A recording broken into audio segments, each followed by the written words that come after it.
찬양으로도 부르는 아주 잘 알려져 있는 본문의 말씀이지만 우리가 이 말씀을 너무나 잘 알고 있다라고 생각하기 때문에 오히려 이 말씀 가운데 담겨져 있는 그 의미와 뜻을 오히려 잘 모를 수도 있는 그런 본문의 말씀입니다. 우리가 무언가를 볼 때는 초점이 맞아야 되겠죠. 저도 이제 안경을 쓰고 있지만 저도 이 다초점, 노안이 와서 다초점 렌즈를 했어요. 언젠가 이렇게 뭔가를 볼 때 갑자기 가까이 있는 게 보이지 않더라고요. 그래서 그냥 예배 때는 뭐 할 수 있지만 뭐 장례 예배를 드리거나 그렇게 안경을 이 돋보기를 보지 못할 때는 이게 큰일 나겠더라고요. 그래서 이 초점을 맞추는, 멀리 있는 곳은 또 멀리 볼 수 있고 가까이 볼 수 있는 것은 가까이 볼 수 있는 그런 초점이 맞춰져 있는 그런 안경을 쓰고 있습니다.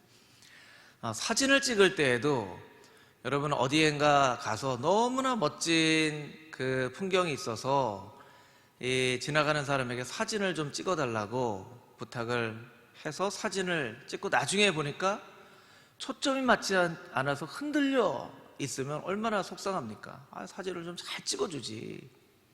이렇게 좋은 배경에 이 흔들려가지고 사람이 제대로, 풍경이 제대로 보이지 않는 사진을 찍으면 어떻게 하나, 이런 경험을 하신 적이 있으실 것입니다. 그러니까 사람을 볼 때에도 사진을 찍을 때에도 초점이 정확하게 맞춰져 있어야 하는 것처럼 말씀을 읽을 때에도 이 말씀 가운데 하나님께서 무엇을 우리에게 알게 하시는가에 대한 초점을 잘 맞춰야 그 말씀 가운데 담겨져 있는 의미들을 정확하게 깨달아 알 수 있는 것입니다. 여러분, 이 본문의 말씀의 초점은 무엇입니까? 어떤 포커스를 맞춰서 이 말씀을 읽어야 되겠습니까? 옥합을 깨뜨리는 데까지 우리의 헌신이 그렇게 온전히 드려져야 된다. 이게 오늘의 본문의 말씀의 초점일까요? 아니면 가장 귀한 것을 하나님께 드릴 때에만 하나님께서 우리에게 가장 귀한 축복을 해주신다라는 것이 이 본문의 초점일까요? 우리가 하나님 앞에 가장 귀한 헌신을 하면 하나님께서 그거보다 비교할 수 없는 축복을 내려주신다. 이게 본문의 초점일까요? 그것도 중요한 메시지이지만 오늘 본문의 말씀에 어떤 포커스가 있냐면 예수님께서 이 옥합에 들어있던 향유로 영광을 받으시고 그 여인의 죄를 용서해 주셨다는 거예요. 여러분, 예수님은 그 향유와 비교할 수 없을 정도의 귀한 분이십니다. 여러분, 그 사실을 믿으십니까? 아멘. 예수님은 그 향유보다 비교할 수 없을 정도로 귀하신 분이세요. 그 향유 한 옥합, 이 본문의 좀 유사 본문인 이 마가복음 14장에 보면 이 여인이 깨트린 이 옥합에 담겨져 있는 향유가 대략 한 300데나리온 정도 된다라고 이야기를 하고 있어요. 참 계산이 빠른 사람들은요, 이게 딱 보고도 얼마인 줄 알아요. 그 향유가 대략 얼마인지를 어떻게 알겠습니까? 그런데 거기에 이 빠른 사람은요, 이렇게 딱 보고 이거 한 300데나리온 정도 되네, 그렇게 아는 거예요. 여러분, 300데나리온, 일꾼의 하루의 품삯이 1데나리온이라고 하면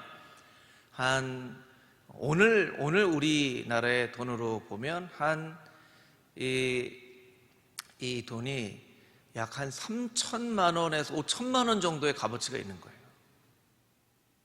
그럼 3천만 원에서 5천만 원 이렇게 하면 여러분의 마음이 어떠세요? 그렇게 귀한 향유를 드렸어? 아마 이렇게 생각하실 수도 있을 거예요. 여러분, 인간의 눈에는 향유가 보입니다. 그런데 그 여인의 눈에는 예수님만 보이는 거예요. 예수님만 보이는 거예요. 사랑하는 사람의 눈에는 그 연인만 보이죠. 연인만 보여요. 아가의 눈에는 엄마만 보입니다. 제가 이제 아이를 키우면서 속상했을 때가 엄마만 찾아요. 여기 아빠 있어. 아빠 절로 가. 엄마만 찾아요. 그럼 좀 속상하더라고요. 예. 그런데 아가의 이 눈에는 엄마만 보이는 거예요. 예. 여러분, 여러분의 눈에는 이 향유 옥합이 보입니까? 아니면 예수님이 보이십니까? 예.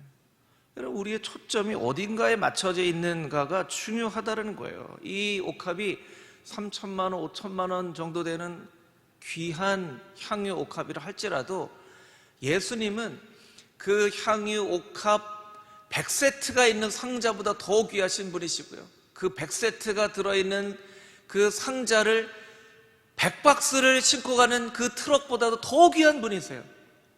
예수님은 정말 비교할 수 없을 만큼 귀하신 분이라는 거예요.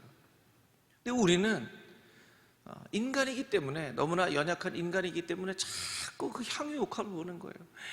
300데나리나 되는 옥합을 깨뜨려서 그 귀한 향유를 붓다니, 이 향유를 팔면 가난한 사람들 도와줄 수 있을 텐데 예수님을 바라봐야 되는데 그 향유 옥합을 보는 거예요.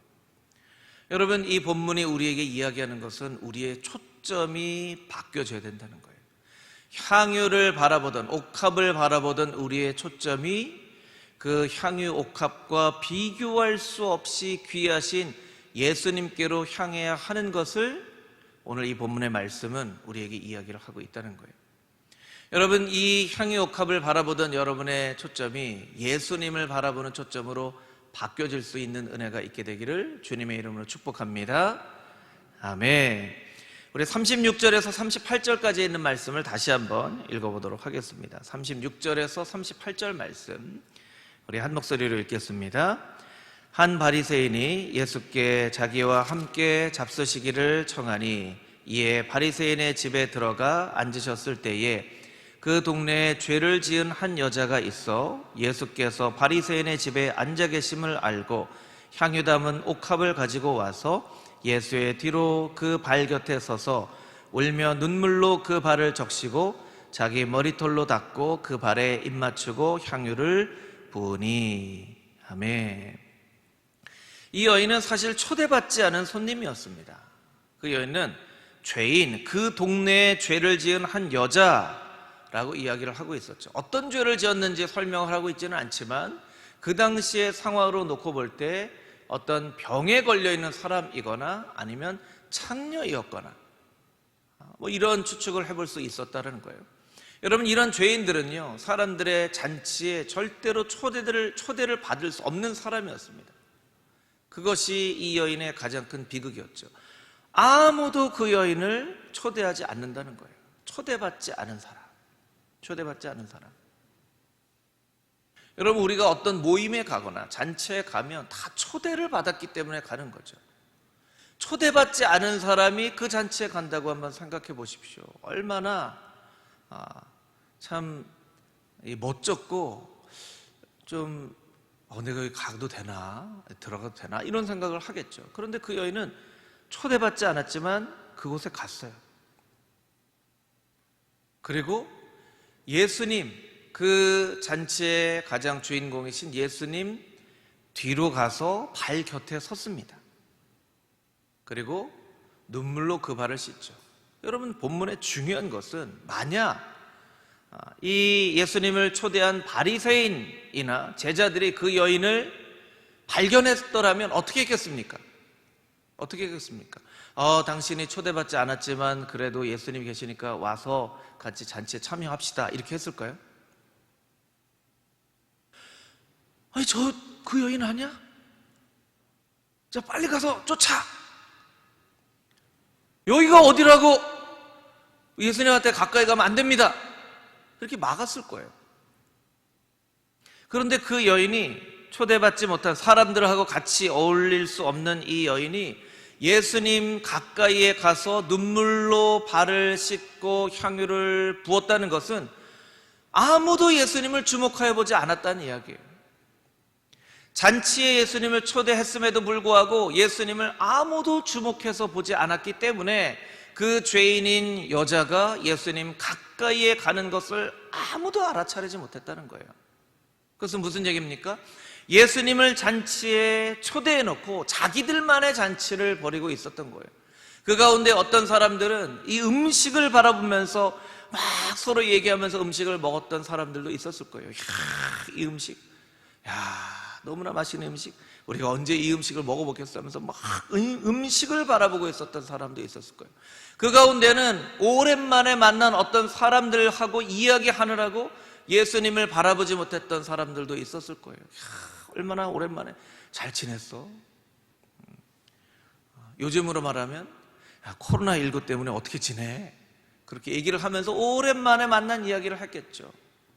그러나 아무도 그 잔치의 주인공인 예수님을 집중해서 보고 있지 않았기 때문에 그 죄인인 여인이 예수님 가까이에 갈 수 있었다는 거예요. 그리고 자기의 눈물로 예수님 발을 씻고 옥합을 깨뜨려 향유로 예수님의 발을 씻는 최고의 손님 대접을 그 초대받지 않은 여인이 예수님께 하고 있다는 거예요.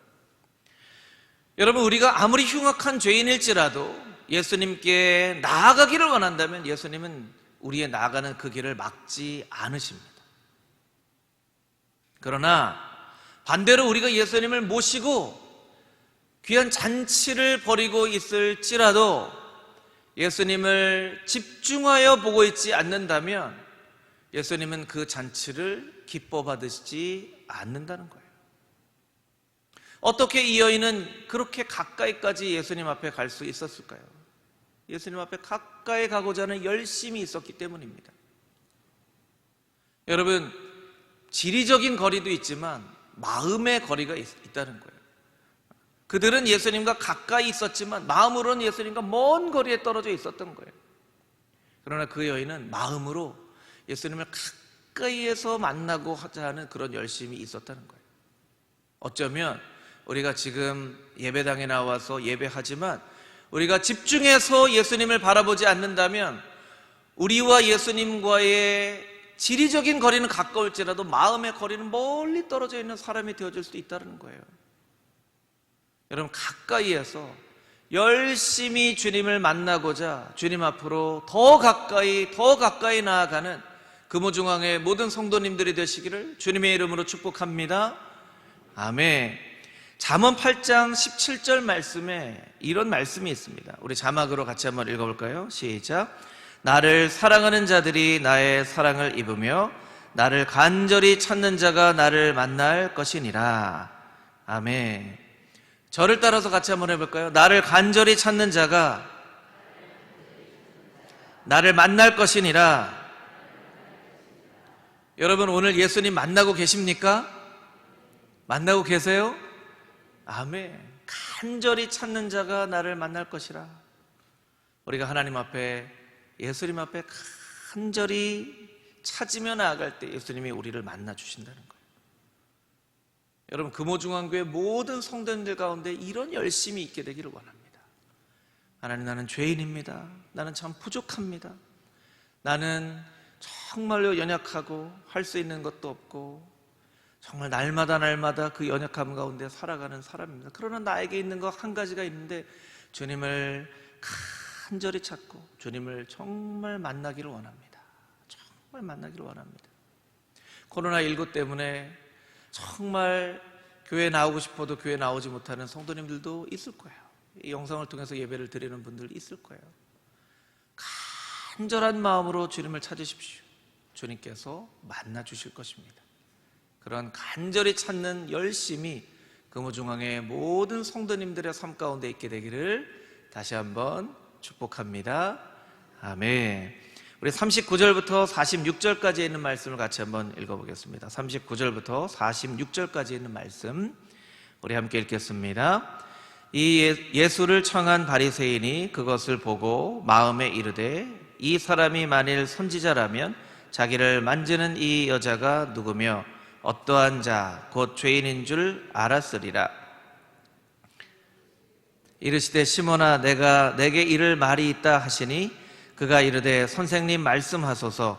이르시되 빚주는 사람에게 빚진 자가 둘이 있어 하나는 500데나리오는 졌고 하나는 50데나리오를 졌는데 갚을 것이 없으므로 둘 다 탕감하여 주었으니 둘 중에 누가 그를 더 사랑하겠느냐. 시몬이 대답하여 이르되 내 생각에는 많이 탕감함을 받은 자니이다. 이르시되 내 판단이 옳다 하시고 그 여자를 돌아보시며 시몬에게 이르시되 이 여자를 보느냐? 내가 내 집에 들어올 때 너는 내게 발 씻을 물도 주지 아니하였으되 이 여자는 눈물로 내 발을 적시고 그 머리털로 닦았으며 너는 내게 입맞추지 아니하였으되 그는 내가 들어올 때부터 내 발에 입맞추기를 그치지 아니하였으며 너는 내 머리에 감람류도 붓지 아니하였으되 그는 향유를 내 발에 부었느니라. 아멘. 바리새인 시몬은 예수님을 초대했지만 최선을 다해서 모시지 않았습니다. 구원자 되신 메시아 예수님을 자기 집에 초청했음에도 불구하고 발 씻을 물조차 내놓지 않았어요. 원래 손님을 초대하면 발 씻을 물로 발을 씻고 그리고 입맞춤으로 환영하는 그와 같은 일들은 손님을 초대한 사람에게 마땅히 있어야 할 일인데 어찌된 일인지 이 바리새인 시몬은 마땅히 해야 될 일을 하지 않았다는 거예요. 이 본문의 그 의미를 이야기하고 있지는 않지만 혹시 이 바리새인이 예수님을 오히려 골탕 먹이려고 이렇게 했을까라고 생각할 정도로 그 당시의 관습과 문화를 지키지 않은 채 발 씻을 물조차 주지 않았다는 거예요. 그러나 그 여인은 눈물로 예수님 발을 씻었죠. 예수님은 그 여인을 잔치의 주인공으로 세우십니다. 그리고 초대한 바리새인 시몬은 그 잔치의 구경꾼이 되어져 버립니다. 여러분, 예수님을 만나고자 하는 많은 사람들이 있었지만 대부분의 사람은 구경꾼으로서 예수님을 만났습니다. 그런데 몇몇 사람들은 주인공처럼 예수님을 만났어요. 12의 혈루병 걸렸던 여인도 많은 사람들이 밀치는 가운데서 예수님의 옷자락에 손만 대어도 내 병이 나을까 하는 마음으로 예수님의 옷자락에 손을 대죠.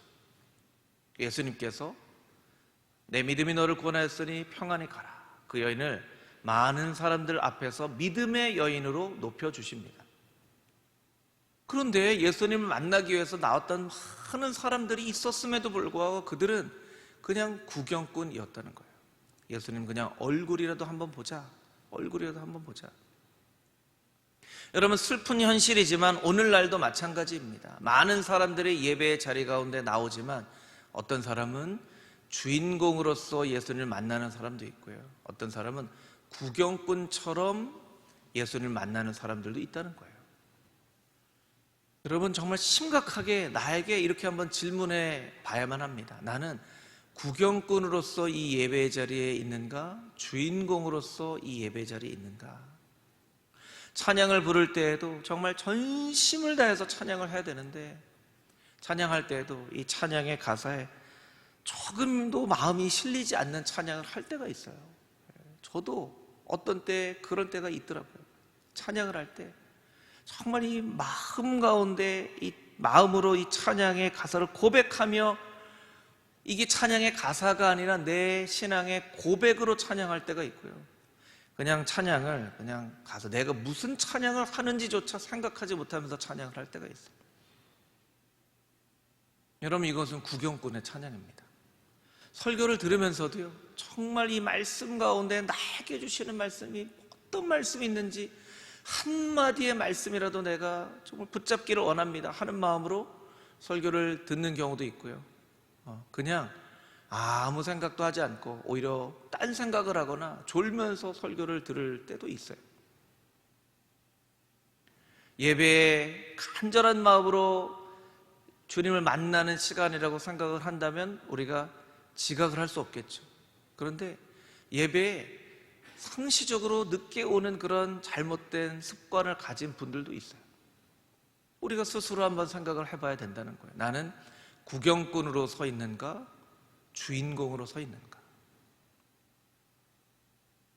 여러분 모두가 구경꾼으로서가 아니라 주인공으로서 하나님께서 베푸시는 예배의 그 잔치의 자리에 앉아있게 되기를 주님의 이름으로 축복합니다.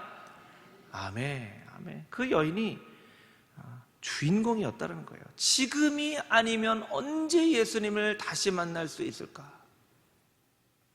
지금이 아니면 언제 예수님을 다시 만날 수 있을까? 마치 우리가 드리는 이 예배가 내 인생의 마지막 예배인 것처럼, 내가 오늘 이 예배를 드리면 다시는 예배를 드릴 수 없는 사람이 될 것처럼 우리가 하나님 앞에 예배를 드린다면 우리의 예배는 큰 감격이 있을 거예요. 큰 감동이 있을 거예요. 우리의 기도에는 큰 놀라운 역사가 나타날 거예요. 때때로 우리가 그렇게 예배하지 못한다는 거예요.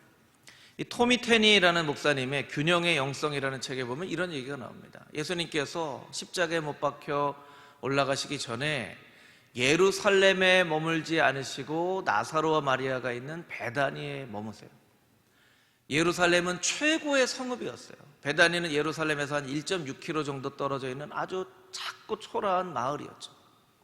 예수님은 왜 최고의 성읍인 예루살렘에 머물지 않으시고 작고 초라한 베다니에 머무셨는가? 예루살렘에 있는 사람들이 예수님을 메시아로 맞아들이지 않았기 때문에 그래요.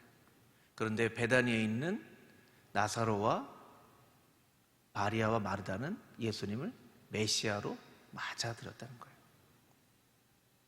예루살렘에 비교해보면 베다니는 아주 작은 그런 동네이지만 예수님은 그곳을 더 좋아하셨습니다. 왜냐하면 메시아로 인정하고 영접하는 사람들이 있었기 때문에. 우리는 예루살렘인가 예루살렘과 같은 인생인가 베다니 같은 인생인가 생각해 볼 필요가 있다는 거예요. 여러분, 이 금호중앙교회가 정말 예수님을 구주로 인정하고 영접하는 그 많은 사람들이 모여 있다면 금호중앙교회보다 훨씬 더 크고 금호중앙교회보다 훨씬 더 영향력이 있고 금호중앙교회보다 훨씬 더 많은 일을 하는 어떤 교회보다도 예수님께서는 금호중앙교회를 사랑하시고 이곳에 머물기를 원하실 거예요. 할렐루야. 여러분, 그렇다고 오해하지 마십시오. 어떤 그런 교회들이 다 그렇지 않다는 얘기가 아닙니다. 그만큼 우리가 간절한 마음으로 예수님을 사모하면 작고 연약한 베다니와 같은 도시에도 예수님이 머무시는 것처럼 바리새인과 비교할 때 정말 아무도 주목하여 보지 않은 이 여인과 같은 인생이라 할지라도 그 여인을 만나주시는 것처럼 그 베다니에 머무시는 것처럼 예수님께서 우리 인생 가운데 찾아오셔서 머무신다는 거예요. 아들아, 딸아, 나는 너하고 있는 게 제일 좋다. 너하고 있는 게 제일 좋다. 비유로 하면 큰아들, 큰딸은 부자예요. 잘 살아요. 근데 그 집에 가면 마음이 편하지가 않아요. 그런데 막내 아들, 막내 딸은 아주 가난해요. 그런데 그 집에 가면 정말 어머니, 아버지를 정말 사랑하는 마음으로 작은 것 하나도 이렇게 섬겨주세요. 그러면 어머니, 아버지가 우리 집에 오세요. 아니다, 나는 막내에게 가련다. 막내에게 가련다. 거기 먹을 것도 없는데 왜 가세요? 안 먹어도 괜찮다. 난 그 집에 가련다. 하시는 거예요. 여러분, 하나님이 우리 한 사람 한 사람을 바라보면서 아들아, 딸아, 나는 너하고 있는 게 제일 좋다. 나는 그냥 너하고 있으련다. 라고 말씀해 주시는 그런 인생을 살게 되기를 주님의 이름으로 축복합니다. 아멘. 우리 마지막으로 47절에서 50절까지 있는 말씀 함께 읽겠습니다. 47절에서 50절까지 있는 말씀 한 목소리로 읽겠습니다. 이러므로 내가 내게 말하노니 그의 많은 죄가 사하여졌도다. 이는 그의 사랑함이 많음이라. 사함을 받은 일이 적은 자는 적게 사랑하느니라.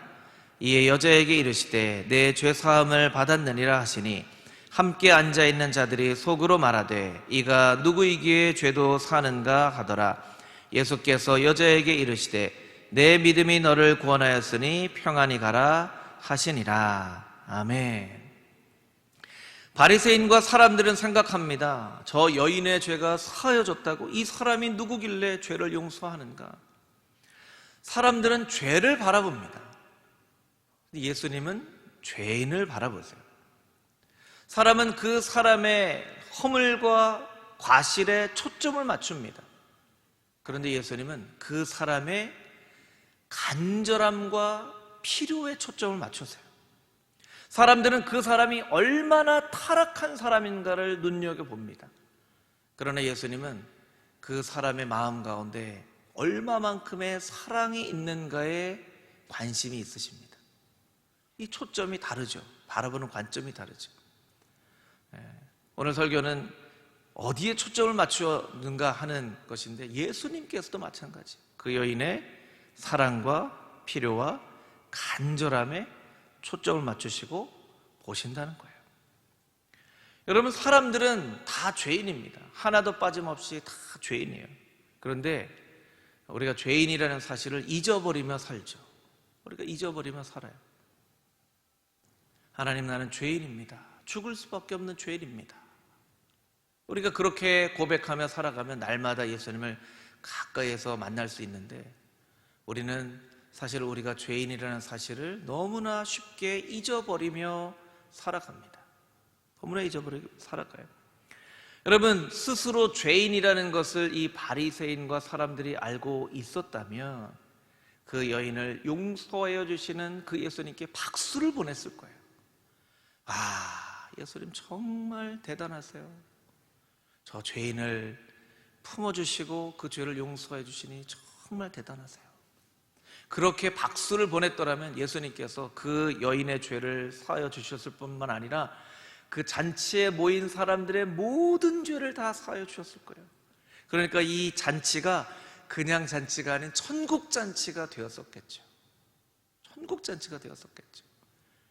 정말 사도행전에 우리가 주일에 묵상하는 이 성령의 강림의 사건 같은 그런 놀라운 성령의 기름 부으심을 경험하는 잔치가 되었을 거예요. 그런데 박수를 보내지 않습니다. 저 사람이 무슨 권세가 있어서 죄를 사해? 죄를 사해줬다고? 그렇게 생각하는 거예요. 왜 그렇게 생각하죠?